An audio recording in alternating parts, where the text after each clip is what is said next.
Boa tarde, Deus abençoe muito, mas muito você. Que alegria estar com você nesse sábado à tarde aqui pela nossa rede Aparecida de comunicação, entrando no seu santo e abençoado lar. A gente agradece de coração. Eu, Frei Rinaldo, em nome do nosso super time, muitíssimo, mas muitíssimo obrigado mesmo. E ao mesmo tempo, seja muito bem-vindo, minha gente. Começou o Saúde e Fé. Aqui nós queremos cuidar de você. A sua saúde para nós é muito importante, por isso que a gente traz especialistas que nos orientam através dos seus conhecimentos, suas orientações, justamente para cuidar mais e melhor da nossa saúde, tanto física como espiritual. Eu quero convidar você a interagir conosco, participar conosco, como? Pelo nosso WhatsApp, minha gente, que é o 12 99707 4730. Por favor, use bastante o nosso WhatsApp. E também, minha gente, a nossa página do nosso Instagram, que está crescendo cada vez mais, que é o Programa Saúde e Fé, para você aí ver os bastidores, interagir com a gente sempre está postando algo novo, nós queremos estreitar os nossos laços de comunhão com você. Então sejam todos muito bem-vindos de coração. Minha gente, a campanha Fevereiro Roxo, ela foi criada em 2014 com o objetivo de conscientizar a população sobre lúpus, fibromialgia e até Alzheimer. Embora cada uma dessas doenças tenham sintomas e tratamentos diferentes, elas compartilham uma característica em comum. Algumas não têm cura ainda, né? Por isso são doenças crônicas. Por isso o Fevereiro Roxo destaca a importância do diagnóstico precoce e correto, garantindo que o paciente tenha acesso rápido a tratamentos eficazes e que melhorem sua qualidade de vida. Hoje, minha gente, vamos focar nosso bate-papo no lúpus e na fibromialgia. E quem nos ajuda nessa conversa é um doutor muito querido, muito especial e que vai estar aqui conosco na Salinha da Saúde para conversar. É o doutor Rodrigo Antunes da Silveira, é o nosso médico reumatologista que a gente acolhe na Salinha da Saúde. Boa tarde, doutor. Boa tarde, Frei Rinaldo. Bem-vindo. Tudo bem? Obrigado pelo convite. Receber. Primeira vez do programa, né, doutor? Primeira vez. Primeira de tanta, doutor, viu? Eu agradeço. Então hoje a gente quer falar sobre lúpus e... Por que o Fevereiro Roxo, doutor? Na verdade, são campanhas que foram diversificadas durante os meses do ano, visando justamente abranger a visão da população e chamar a atenção da população para essas doenças, até visando um diagnóstico mais precoce delas para que o paciente possa ter um melhor tratamento. Muito bem, então hoje a gente quer focar em lúpus e fibromialgia. Perfeito. O senhor é um médico reumatologista, doutor. Às vezes assim, poxa, tem médico endocrinologista, reumatologista, pneumologista, enfim. O que é um médico reumatologista, até mesmo para esclarecer quem está em casa, doutor? A gente costuma brincar que o reumatologista, quem vê de fora, acha que atende só ossos, né? Assim, problemas relacionados a ossos, mas a reumatologia ela abrange muito mais coisas. Então, assim, é um médico que quando a gente fala de reumatismo, a gente não tem reumatismo só dos ossos. Nós temos doenças reumatológicas que afetam os olhos, afetam os rins, afetam outros órgãos. Então, os reumatismos, eles não ficam restritos a somente ossos. Todo o corpo pode ter alguma doença que seja autoimune específica de algum órgão. Quando a gente fala em reumatismo, a gente está falando, é o sinônimo de autoimune, alguma coisa assim? Sim, a reumatologia, ela vai estar atuando justamente nessa área autoimune e também na parte osteometabólica, com doenças como osteoporose, por exemplo. Quando a gente fala assim das doenças autoimunes, a gente vai falar sobre lúpus, fibromialgia, assim, só existem essas duas ou o universo é bem maior, o espectro é bem maior, doutor? O reumatologista, quando nós falamos das principais doenças, as principais doenças, elas ficam ali em torno de 6 a 10 doenças que são as principais. Okay. Mas nós temos doenças mais raras que às vezes vêm para confundir essas 10 primeiras. Okay. Então, a gente pensa numa dessas 10 primeiras e vai ver uma outra que é mais rara. Então, é um universo grande e de constante aprendizado. A gente está sempre aprendendo sobre outras novas doenças. Nossa, eu vim aqui para falar sobre lúpus e fibromialgia. O Frei já está fazendo um monte de perguntas. Então, vamos trabalhar, vamos direto ao ponto aqui. O que é um lúpus? Bom, o lúpus é uma doença autoimune, inflamatória crônica. É uma doença que é uma imunodesregulação, então a imunidade ela fica um pouco maluca, ela fica desregulada, como eu disse.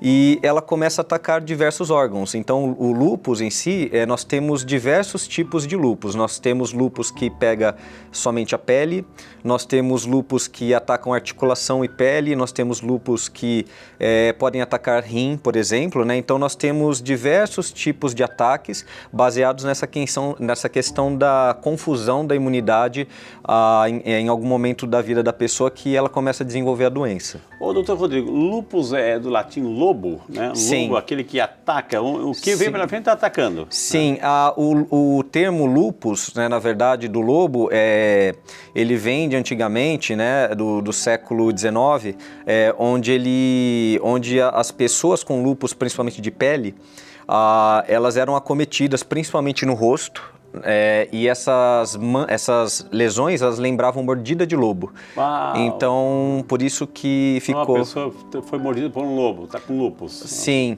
e mais para frente ficou também o símbolo da borboleta, né? Okay. Até por causa do rache, né? Quando o paciente tem lúpus de pele, algumas pessoas podem ter o desenho de uma asa de borboleta. Ok. Então, o senhor citou aqui autoimune. Autoimune, eu fico imaginando que nós temos o nosso sistema de defesa, as nossas células de defesa, que estão ali para quando a gente tem por exemplo, coronavírus, enfim, então vamos potencializar nossos anticorpos para nos defenderem. Então, nós temos o nosso sistema de defesa. Uma doença autoimune, o que acontece com o nosso sistema de defesa? Sim, o que acontece é o seguinte, né? O sistema de defesa, ele serviria para proteger a gente, por exemplo, de uma pneumonia, de uma infecção viral, por exemplo. Em alguns pacientes com lúpus, por exemplo, nós temos estudos onde nós temos algumas imunodesregulações relacionadas a algumas células específicas. Então, quando a gente fala de células específicas, nós estamos falando de linfócitos, principalmente, que são células importantes para o desenvolvimento do lúpus. E o lúpus ele funcionaria assim, principalmente nas principais hipóteses. O paciente ele tem aquela célula que morreu, então fica um lixo celular ali que deveria ser removido do corpo, e aquilo ali fica como se fosse uma informação gênica do próprio corpo, fica ali jogado, e o paciente com lúpus ele tem mais dificuldade de eliminar isso. As células de defesa, reconhecendo essas partículas mortas que deveriam ser melhor eliminadas, elas acabam confundindo aquele conteúdo como se fosse um conteúdo inimigo, e ali tem conteúdo do corpo, conteúdo de informações de tecido renal, de tecido do coração, e nisso o corpo se confunde e acaba acionando mecanismos de defesa do corpo, indo contra o próprio corpo, atacando o rim, articulação. Isso é uma doença autoimune, quando aquele organismo que nasceu para nos defender, como não reconhece que lá do outro lado também tem soldadinhos do bem e começa a lutar entre si. Né? Perfeito. É uma ativação exacerbada, assim, com aumento, assim, com exagero, que deveria servir para o nosso bem e acaba atacando os órgãos por engano. E o lúpus, enfim, o lúpus em si, falando do lúpus, a gente viu a manifestação, parece que mordida de lobo, parece uma borboleta, etc. Mas o que é, né? O que é? Que o próprio tecido vai se corrompendo, se corroendo, o que vai fazendo manchas pelo corpo, o que é o lúpus? As lesões do lúpus, como nós estávamos falando aqui da imunidade, na verdade, essa imunidade que a gente está falando, essa inflamação que ela causa, ela se acumula nos órgãos. Então, nós vamos ver isso refletido principalmente nas articulações, no rim, né, sistema nervoso central. Então, qualquer órgão pode ser acometido e justamente a própria imunidade, esse próprio ataque ao próprio tecido que a gente vai estar visualizando ali, o acúmulo dessas substâncias em excesso causada por essa guerra dessa imunidade. Esse lixo que sobrou, o lixo dessa batalha. Sim, dessa batalha. Exatamente. Isso é o lúpus. O tecido inflamado. Entendi. Ocasionado por vai tudo criando isso. o quê? Feridas? Você pode ser variado. A gente pode ver um paciente com lúpus, por exemplo, com uma ferida em face e esse paciente não necessariamente ter manifestações sistêmicas, então assim, ter riscos de perda renal, por exemplo, que seria vamos dizer assim, o mais grave da doença, né? Então, pode acontecer diversas manifestações. Nós podemos ter pacientes com pele onde é visível, né, a lesão geralmente em racha malar ou num tipo de lúpus que a gente chama de discoide, que é aquele que é cicatricial, então forma cicatrizes, por exemplo, no rosto ou vai aparecendo do nada, doutor? Como é que vai se manifestando? Como é que o corpo vai manifestando esse lúpus? É variável. Tem pacientes com lúpus renal que eles não têm nada por fora, mas eles começam a ter outros sinais. Eles começam a ter aumento de pressão, as pernas começam a edemaciar, começam a inchar, né? Então são manifestações do que está acontecendo dentro, porque o rim em si ele é muito responsável pelo equilíbrio, por exemplo, de pressão, da nossa pressão, né? Então, se você tem inflamação renal, o rim, por exemplo, ele se manifesta assim. O paciente ele pode ter aumento de peso, porque ele acaba retendo mais líquido, tem inchaço, aumento de pressão. Então, esses são sinais que num jovem, principalmente, é uma doença de jovem. Nós estamos falando de uma doença principalmente de mulheres jovens. Jovens em idade fértil. Então, assim, é aquela mulher jovem que começa a ter um aumento de pressão, ela não está obesa, ela não tem nenhum motivo para ter pressão alta, começa a ter dor articular, esse paciente talvez deva ser investigado para lúpus. Tem a ver com hormônio? Porque você falou jovem, mulher, idade fértil, tem a ver com hormônio, doutor? Sim, alguns trabalhos, algumas pesquisas, né, elas evidenciaram que justamente tem uma relação hormonal, talvez com picos, né, hormonais ou com variações hormonais, principalmente dependentes de um hormônio chamado estrogênio, né? E que inclusive é um hormônio que é usado, por exemplo, em anticoncepcional, né? Então, justamente, a paciente lúpica, ela não pode fazer uso de qualquer anticoncepcional, na verdade não pode na maioria deles, né? Somente a base de progesterona, mas sim, tem a ver com picos, assim, com variações hormonais, também é um dos fatores externos, juntamente com o sol, né, que é um outro fator externo. Por que o sol? O sol, nós estamos constantemente quebrando o DNA do nosso corpo, isso é normal. O que acontece? A gente toma sol entra, quebra o nosso DNA, o que acontece? A gente recupera. O paciente lúpico, ele tem essa recuperação ruim, né? Então, por isso que fica aquele lixo acumulado onde a defesa do corpo ela vai e reconhece errado, né, isso. Mas então o sol, os hormônios, né, tabagismo, outra coisa que a gente tem que ressaltar, são coisas que podem levar assim, externas, que podem favorecer o lúpus numa pessoa que já tenha uma genética para isso. Sim. Agora, essa genética, esse parentesco é primeiro grau?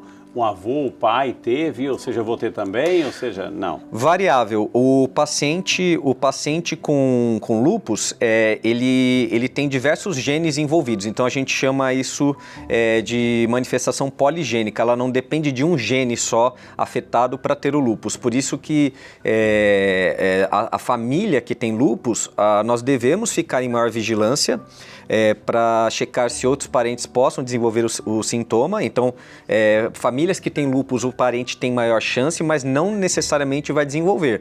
Então, é uma mulher, principalmente nessa família, que eu vou orientar a se proteger melhor do sol, né? E tomar cuidado com a escolha do anticoncepcional. Ou seja, tem substâncias ali que de repente foi criada por uma causa e pode ter um efeito colateral. Se a pessoa tiver... Minha gente, cuidado com essa automedicação, cuidado com isso tudo, minha gente. Se a pessoa tiver esses genes envolvidos, ela não souber, ela pode ter maior chance de desenvolver o lúpus. Bom, doutor Rodrigo, o fato assim, todo lúpus tem essa manifestação externa na pele, etc. Mas o senhor também disse que pode não acontecer na pele, mas pode ser interno. Tem um processo, por exemplo, hemorrágico, pode sangrar? O paciente ele pode desenvolver o lúpus em vários órgãos. Então, a primeira manifestação do lúpus não precisa ser a pele. Na verdade, não são todos os pacientes que têm manifestação de pele, como eu disse. E aí, às vezes, um paciente, a primeira manifestação do lúpus pode ser uma internação.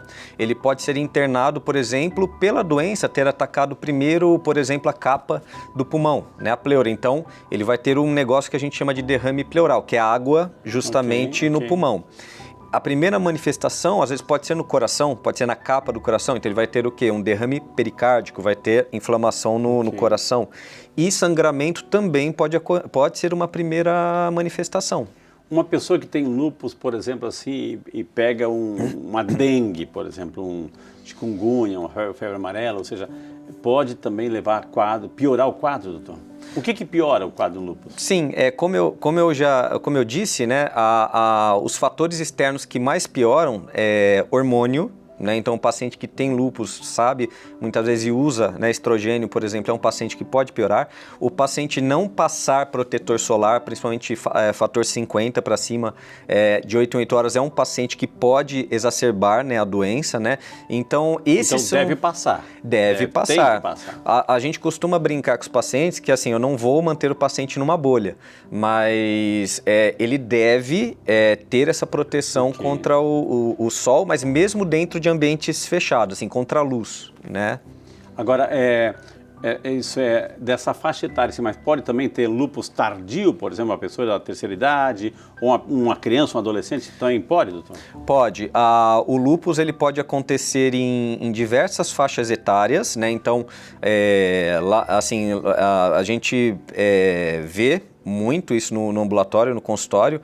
Alguns pacientes mais idosos desenvolveram lúpus, mas geralmente é mais brando, porque ele não depende tanto do hormônio. O paciente já passou, né, da menopausa muitas vezes, 60 anos, 65, geralmente ele é mais brando, né? Agora a gente fica de olho naquela faixa etária mais da mulher, idade reprodutiva. Chegou uma pergunta aqui da Lorena Barbosa, de São Paulo, capital. Boa tarde, Lorena. Seja muito bem-vinda à nossa Saúde e Fé. Que bom que você está conosco, Lorena. Acabei de receber o diagnóstico de lúpus. Estou um pouco assustada. Como ele pode afetar meus órgãos? Pergunta a Lorena, doutor. Bom, Lorena, na verdade o seu médico reumatologista ele vai fazer um rastreio, né, no início do diagnóstico em relação ao coração, em relação ao pulmão, e quando tem sintomas, né, o paciente, por exemplo, o pulmão, o paciente vai ter dor ao respirar muitas vezes, né, quando afeta uma capa, né, do pulmão, por exemplo, o paciente pode sentir falta de ar, então assim, ele vai fazer um rastreio no início com alguns exames, e aí ele vai detectar qual tipo de lúpus você tem, se é um lúpus onde é mais envolvido órgãos ou se é mais envolvido sangue ou articulação.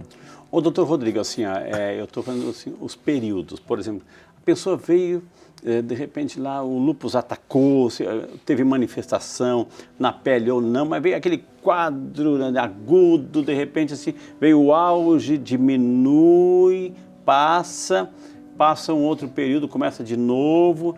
Existe isso, doutor, por fato de ser um meio que crônico a coisa ali? Existe de quanto em quanto tempo, se é que existe? O nome disso é remissão. O paciente, a gente não tem como determinar quando vai ser o próximo ataque, né, do lúpus, quando a doença vai entrar em atividade. Próximo episódio. Mas, foi como eu disse, quanto mais ele se proteger desses fatores externos, dificulta. Um outro fator externo que eu não falei são infecções. Então, muitas vezes o paciente está bem, e aí ele tem uma gripe ou tem um contato com vírus que você pode não fazer mal, mas para o paciente com lúpus pode ativar a doença. Então, o fator de infecções também é outra coisa, além da luz, além do tabagismo, que pode ativar a doença. Ou seja, um lúpus assim, avançado, né? Um avançado, não digo nem não tratado, enfim, ele pode ter consequências até mais trágicas, doutor, para a pessoa? Pode, principalmente o lúpus renal, né? O lúpus renal... Pode levar à falência do órgão? Pode. O paciente pode evoluir para diálise em meses, até em, assim, semanas. Assim, tem alguns quadros que são bem rápidos em mulheres jovens, então até aí no futuro requerendo, né, transplante, né? Se tiver justamente possibilidade de transplante, mas pode sim. Por isso que ele deve ser identificado. Ele deve, no paciente, principalmente jovem, que tenha a pressão alta, né, que tenha aqueles sinais de alarme, perna inchada, né, você deve se atentar para a possibilidade de investigar lúpus. Ok. Gente, olha, nesse bloco, você viu que eu insisti bastante, estamos no Fevereiro Roxo, doenças autoimunes, enfim, o lúpus, fibromialgia. Eu falei bastante, a gente falou sobre o lúpus, que é uma doença autoimune, e eu vou chamar o intervalo, porque no próximo bloco, minha gente, vamos falar sobre a fibromialgia. Inclusive tem um testemunho, a gente vai colocar um testemunho de alguém que foi diagnosticada, como é que ela recebeu essa notícia, como é que ela se tratou, como é que ela está convivendo com essa realidade. Tudo isso e muito mais, então, no próximo bloco, informações sobre fibromialgia. A gente vai para o intervalo e volta já só para você. E vamos continuar o nosso bate-papo com o Dr. Rodrigo, nosso médico reumatologista. E agora a gente quer falar um pouquinho sobre fibromialgia, doutor. Vamos entender fibromialgia. Primeira palavra, fibromialgia. Tem um monte de significado aí, doutor. Assim, a fibromialgia, né, seria um paciente que ele justamente surgiu com essa ideia de um paciente, surgiu na verdade nos anos 80, aquele paciente que a gente não conseguia explicar muito bem, sintomas difusos, muitas vezes associados a pacientes com perfil de maior tensão, né, emocional, e com dores que eram incompatíveis com os exames, que muitas vezes estavam ok, né, sendo que é uma doença que os exames muitas vezes não têm inflamação, né? E os pacientes com muita dor, principalmente em alguns pontos do corpo, né? Então, justamente designou, né, essa palavra fibromialgia. Fibras, músculo, o que é? Músculo, sim, ela se refere mais aos nódulos dolorosos do corpo. Ok. Fibromialgia, então a pessoa que reclama que está doendo pelo corpo inteiro e não sabe de onde vem, para onde vai, como surgiu, é isso? Sim, a fibromialgia é diferente do lúpus, né?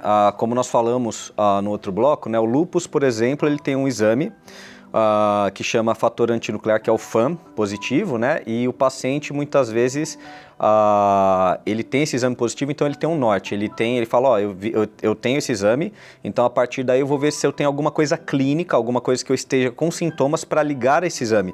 Na fibromialgia, infelizmente, até o momento, nós não temos exames oficiais assim para diagnosticar a fibra, ela é um diagnóstico mais clínico. Ok. A fibromialgia, mais clínico. Voltando um pouquinho um lúpus atrás, um hemograma, a pessoa que faz um hemograma, vai lá, faz um exame de sangue, etc., aquele monte de resultados que tem um monte de vozes lá no hemograma, algum resultado ali, alguma voz indica um quadro de lúpus, por exemplo? Sim, é importante a gente saber que nem todo paciente, isso eu acho que talvez seja uma das mensagens mais importantes, nem todo paciente com FAM positivo tem lúpus, né, com fator antinuclear tem lúpus, mas esse FAM, a gente olha os padrões do FAM, são diversos padrões. Nesses padrões vai vir um nominho no exame e um número, né, assim, e quanto maior o número, maior a chance do paciente ter lúpus e depende do nome. Alguns nomes são mais ligados à doença, outros podem estar ligados a outra autoimunidades. Então, quem tem vitiligo, quem tem hipotireoidismo, né, assim, autoimune, eles podem também positivar esse exame, muitas vezes confundindo o diagnóstico do clínico, ou seja, o FAM, ele poderia estar positivo por uma outra condição. Esse FAM é um exame? Doutor. É um exame que detecta autoimunidade, vamos dizer assim. Agora, o senhor falou que no lúpus, né, tem essa faixa etária, mais ou menos, mais prevalente nas mulheres, essa idade fértil, enfim. Na fibromialgia também respeita essas mesmas características ou pode ser de qualquer fase da vida, doutor? Na verdade, na fibromialgia, a idade ela vai partir aí principalmente assim, acima de 50 anos, okay. É o público que a gente vai receber, principalmente mulheres. Então, vão ser mulheres ao contrário do lúpus, né? Vão ser mulheres geralmente em pós-menopausa, assim, uma faixa mais tardia, talvez. Pode acontecer casos raros de uma fase anterior, ou seja, de menos idade? Adolescentes são muito mais raros, por exemplo, né? Então, sim, pode acontecer, mas lembrar que acontecendo nessas idades, a gente vai buscar outros diagnósticos. A fibromialgia, a gente costuma dizer que é uma terra mais ingrata, assim, porque muitas vezes o paciente pode ter uma doença rara e que demande outro tipo de atenção, outro tipo de tratamento. Agora, existe um caminho para descobrir assim, o que desencadeia uma fibromialgia? É qualidade de vida? É etilismo? É sedentarismo? Enfim, o que pode ali? Olha, a gente não tem um diagnóstico preciso, mas existe um caminho. Frei, quando você está falando disso, né, de desencadear a doença, nós estamos falando de fatores externos, né? Então, nos pacientes com fibromialgia, o que impacta bastante é justamente a genética. Então, a gente parte da genética. Esse paciente a gente sabe que famílias com fibromialgicos têm maior chance de desenvolver, de outros parentes terem fibromialgia. E a partir daí nós temos fatores externos, então principalmente jornadas incessantes de trabalho em ambientes mais tóxicos, né, relações tóxicas, né, alguns estudos até revelam até contato com infecções, com alguns tipos de vírus, também podem ativar esses genes para desenvolver a fibromialgia, e a partir daí o paciente ele pode ter diversos tipos de manifestações clínicas, mas principalmente uma dor espalhada no músculo, não necessariamente com articulação inchada. Então você olha a articulação do paciente, ela está normal, ele não vai entortar, ele não vai deformar, esse paciente não vai ter acometimento articular, mas muitas vezes o paciente ele tem queixas que não batem com os exames, por exemplo. Você olha os exames, não tem inflamação e ele tem muita dor ao toque, ao abraço, às vezes até, assim, dormindo, companheiro abraçado, ele refere que sente dor para não abraçar muito, né? Agora, também tem esse movimento das fases, por exemplo, tem o pico, aquela dor não encosta em mim, mas depois desaparece, tem o período da calmaria ali, depois começa de novo, doutor? Tem isso? Nós temos diversos perfis de pacientes. Então, nós temos pacientes que, principalmente devido a não remover o estímulo, então pacientes que, por exemplo, carregam muita depressão ou carregam ambientes muito tóxicos para eles, esses pacientes vão ficar com estímulo negativo persistentemente. Esses pacientes tendem a ter um curso um pouco mais sustentado da dor, né? E nós temos fibromiálgicos que a gente brinca que são puros, assim, que são pacientes assim, que eles têm uma característica genética e não tão externa influenciando ele, e ele pode ter talvez picos assim maiores de dor, né? Então o senhor está dizendo também que isso que manter a calma, o equilíbrio, o cuidado com os ambientes, as tensões do dia a dia, o estresse do dia a dia, isso pode ser mantendo a calma, etc., pode aliviar, pode fazer desaparecer, ou pode prolongar os períodos assim de surgimento. Agora, por outro lado também, um ambiente estressante, desequilibrado, tóxico, pode manter mais constante o surgimento? Com certeza. A fibro nada mais é do que, devido à genética, o paciente tem uma desregulação no sistema nervoso central em relação à sensibilidade dele. Então, vamos dizer assim, ele é um paciente que lê errado o toque, lê errado a dor, o cérebro dele lê errado esse toque e a dor.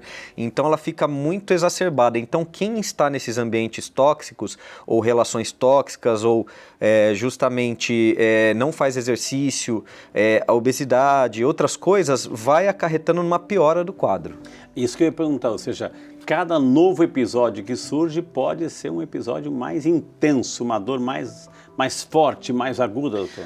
Com certeza, e para isso que nós temos justamente os tratamentos, né? Os tratamentos relacionados à fibro, o que a gente tem de maior evidência hoje são os exercícios físicos. Nós vamos ter os exercícios físicos. Só que muitas vezes para o paciente entrar no exercício físico, ele vai ter que, no início, muitas vezes utilizar alguma medicação. Ele vai ter que usar alguma medicação, muitas vezes para dor crônica, uma medicação, às vezes, antidepressiva. Vai depender do perfil do paciente. Tem pacientes que são mais deprimidos, tem pacientes que, por exemplo, tiveram aquele estímulo externo, como nós falamos, por exemplo, uma batida de carro, alguma coisa que fica estimulando ele para dor. E esse paciente, por exemplo, a gente vai escolher uma medicação mais para dor crônica, entendeu?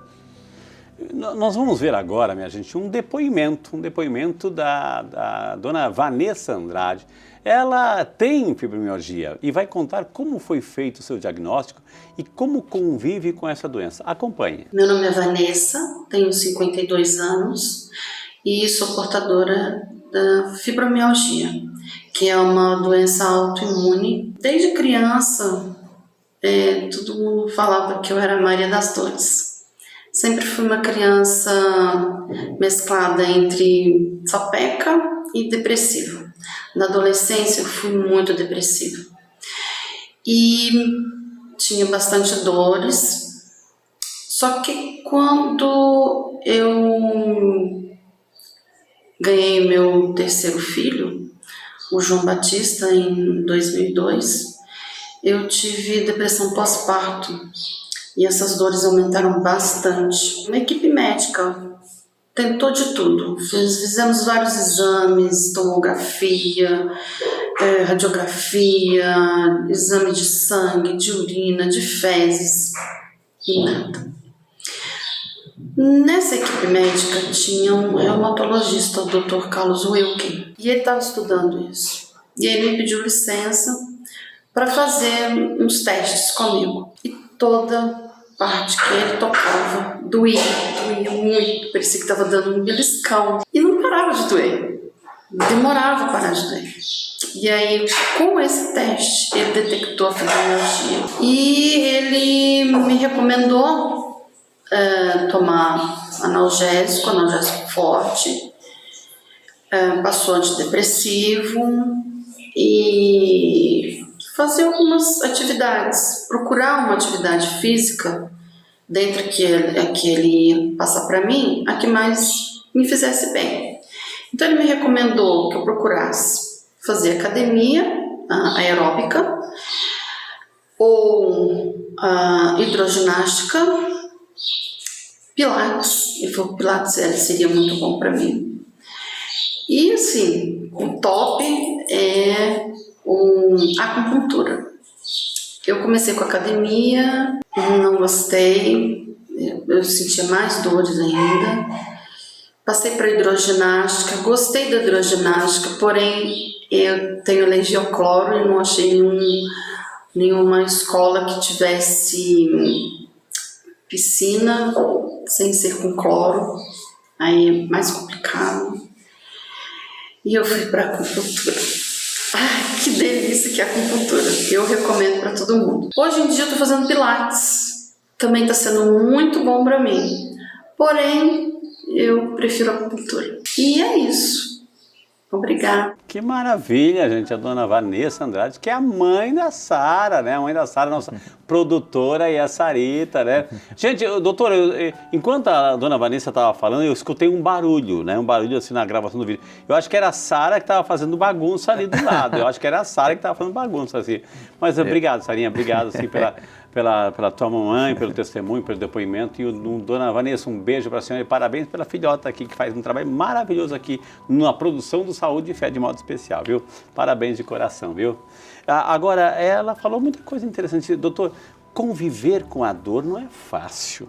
Ou seja, quem está com dor ali não quer saber de nada. Ou seja, se isola, não tem vontade de conversar, não tem vontade de interagir. Então não é fácil. A gente viu assim, as pessoas, o bullying da época, ou seja, não, é depressivo, etc. Mas entra num quadro, né, desse estresse interior, aí é complicado conviver com isso. Então.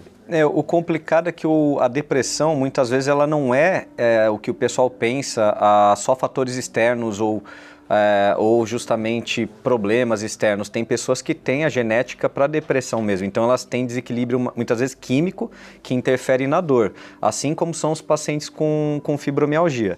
Então a fibromialgia a gente tem que individualizar de paciente para paciente. O paciente que justamente tem mais quadro depressivo, a gente vai focar muito na depressão em relação aos remédios, né? Mas também, como a paciente comentou, Vanessa, justamente a gente vai partir para os exercícios físicos. O que a gente tem na literatura, na ciência, são os exercícios físicos aeróbicos. Então, quando a gente comparou exercícios físicos contra medicamentos, a gente viu que os exercícios físicos venceram no sentido de melhorar a dor do paciente. Mas o que a gente comentou, ele muitas vezes não consegue entrar de primeira nos exercícios.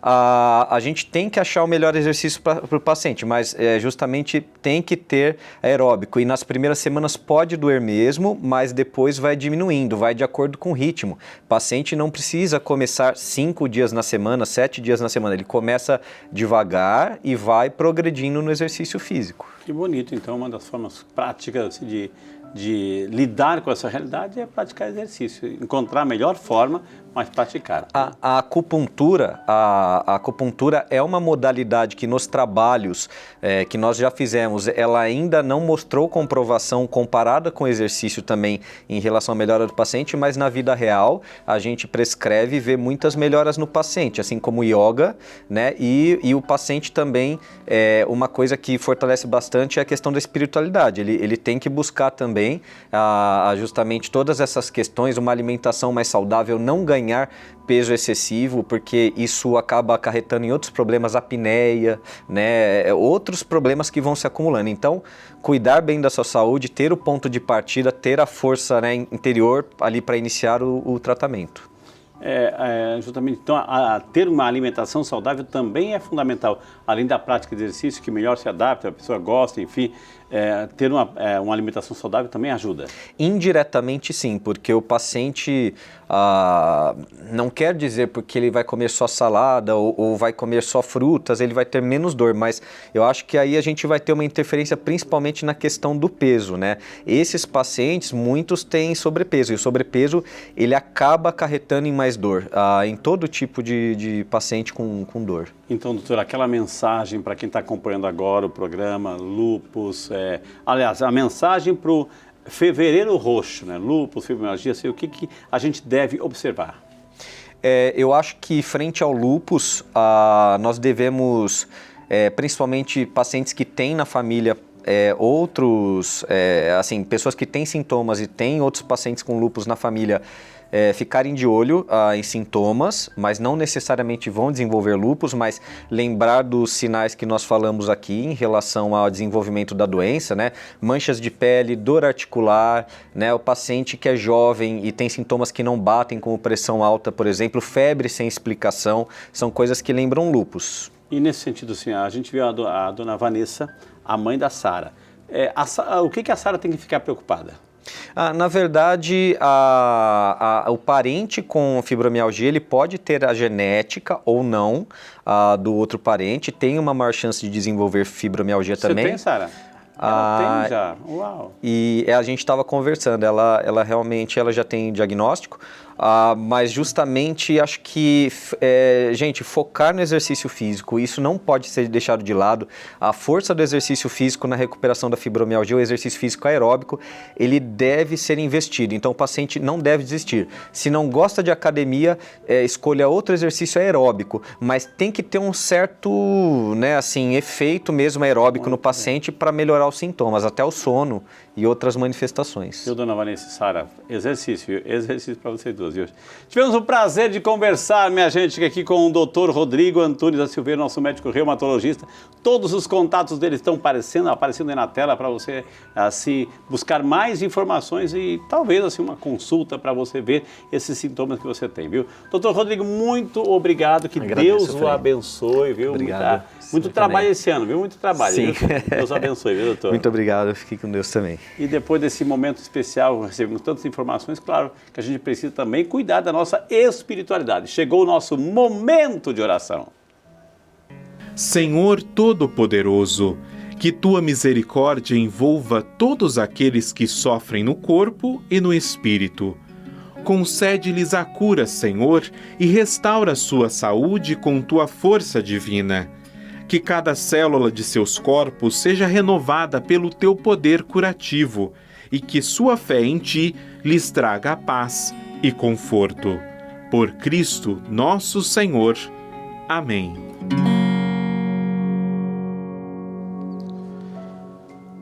A gente viu nessas duas doenças o lúpus, uma doença autoimune, quando o nosso sistema de defesa é quebrado, né? Quando o nosso sistema de defesa é quebrado, a doença vem, oportunista chega, né? A fibromialgia, dores por todo o corpo. Isso também nos faz lembrar do ponto de vista espiritual, minha gente. Quando a gente deixa de rezar, quando a gente deixa de ter uma espiritualidade, uma vida de oração, uma vida de comunhão com Deus, uma vida eucarística, o nosso sistema de defesa, ele se quebra, se enfraquece, o inimigo entra. Então, o que a gente tem que potencializar? Nossa vida de oração. Então, não deixe de rezar, faça a sua parte, enfim, para a gente se manter em pé e protegido, viu? Agora eu quero convidar você a segurar bem firme o copo d'água, porque lá do céu, sobre ele e sobre você, é claro, vamos invocar uma bênção muito especial. Senhor Deus de infinita bondade e misericórdia, ao encerrarmos esse programa, te louvamos e te bendizemos e pedimos uma bênção sobre cada filho e cada filha que nos acompanha. De modo especial, Senhor, sobre esta água tão limpa, pura e transparente. Dignai-vos, Senhor, abençoá-la, santificá-la, purificá-la, que ao tomarmos desta água, desça sobre cada lar, cada filho, cada filha, todas as bênçãos, a saúde física e espiritual. Em nome do Pai, do Filho e do Espírito Santo. Amém. Essa água é para o Dr. Rodrigo, minha gente. E eu estou aqui para agradecer mais uma vez o seu carinho, a sua sintonia, a sua audiência. Um bom final de semana. Vá na missa, minha gente. Vamos alimentar a nossa fé, a nossa esperança, viu? Muito obrigado em nome do nosso super time. Que Deus abençoe você em nome do Pai, do Filho e do Espírito Santo. Amém. Viva Nossa Senhora Aparecida, viva São Peregrino e viva você. Deus abençoe até semana que vem, se Deus quiser.